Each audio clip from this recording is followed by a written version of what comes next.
Hi everybody, welcome back to Death is My Day Job. My name is Maria Gutierrez with Madrona Hospice, and today we are here at the Waterhawk in Werner Park, and I'm here with Livia Prado. Livia is our Community Relations Director for Madrona Hospice. Livia, tell us a little bit more about what you do. You're not new to the podcast, so people know you. Maybe recognize Livia from our first episode or one of our first episodes. So Liv, tell us a little bit about what your role is with Madrona and maybe some of the things that you see out when you're in the field. Out in the field I see a lot, and I love all of the relationships we're building at Madrona Hospice. And my role at Madrona Hospice is going out into the community, meeting our partners and seeing how we can help them and educate all of our community members. So as being part of the Community Relations Director at Madrona Hospice, one of my roles is talking to family and educating them on how maybe one of their family members might be a good fit for hospice and how it's not just for eminent patients. We offer comfort care, which is one of the best parts about hospice, and when it's not time to just give up. And that's one of the best parts about this job, is that we're there to help, and we're not just there for the patient, we're also there for the family. And that just brings one of the biggest joys to both of our lives, I would imagine. And we're out there doing it one step at a time in our senior communities and out talking to community members every day and educating them. The education is the hardest part, I would say, of the job, just because so many people don't know that hospice is covered by insurance. They don't know.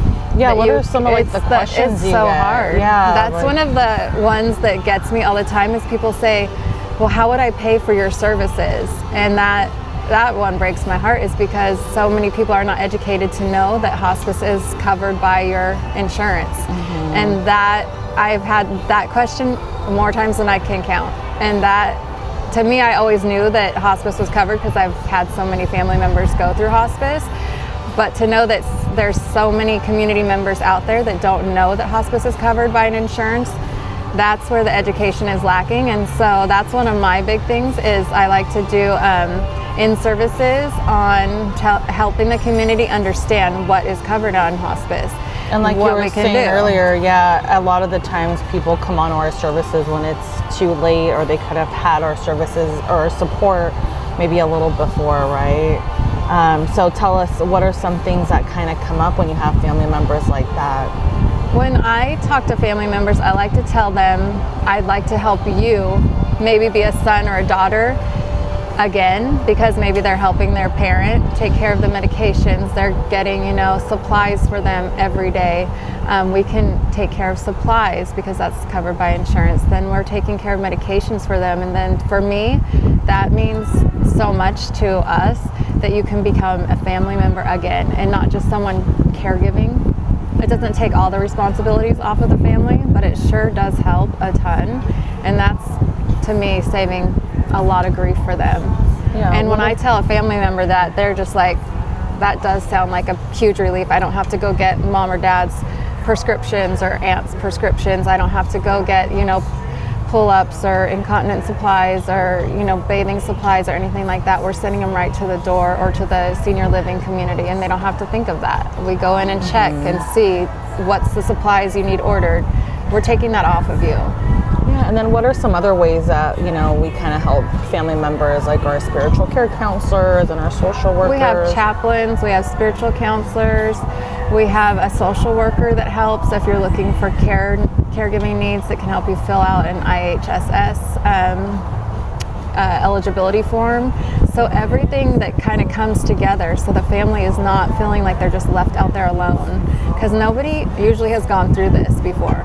And they're kind of just, I feel like, maybe in a lake back here, just kind of trying, like they're drowning without air, and we're just kind of there, like, to help them. But without educating people that we're out here, that's the hard part. So more education on hospice is, I think, what I'd love to do with my time. Great. And then, also, if you guys do see Liv out in the communities, that's also a good opportunity to kind of see how we can work with each other. So like we talked about in some previous episodes or previous podcasts too, is that a lot of this we can't do alone. So sometimes even bouncing ideas off of each other, or if you do happen to see Livia at a community, you're like, hey, I have a question, because just like our families here in our senior community, not everybody knows too much about what it is that we can help support with. And I feel like that's important too, working with like our discharge planners, or even our home care, our non-medical home care partners too. Yeah. And if I don't know the answer, I can always find it out, and I have great clinical support. Okay. And we work really well together. All of us do. We're a great team. So I feel like that's the greatest part of Madrona Hospice, is we work as a great team, and we can always bounce everything off of each other. And we're always willing, if anybody has a great idea for us or needs help with something, we're always here for great community partnerships. We value those tremendously. Yeah, and then speaking of community partners, so yeah, there's a few events that are coming up this week. You'll see us at them. Yeah, Madrona is a part of the Rohnert Park Chamber, and then we're very active in our other chambers here in Sonoma County. But there is one coming up this Wednesday. The Rohnert Park Chamber, women in business, but men are invited as well. They'll be at the Hotel Centro, 5:30 to 7, for, I believe, like some mixing drinks and some small bites. So that'll be great. And if you haven't been to Hotel Centro, that's a great location. They have a great little bar there. And then after that, they're at ARS Roofing. They're having a great mixer. It's a luau themed, and that's 6 to 9 p.m. on the same night. So it's a busy night, but you'll see us there. Yeah, and these are also great opportunities too to speak with us, come up to us, ask us questions. In this role, I feel like it gets overlooked a lot. Nobody, again, thinks about hospice until it's too late. But pick our brains, if you guys ever had questions like, well, what takes, somebody to qualify for hospice?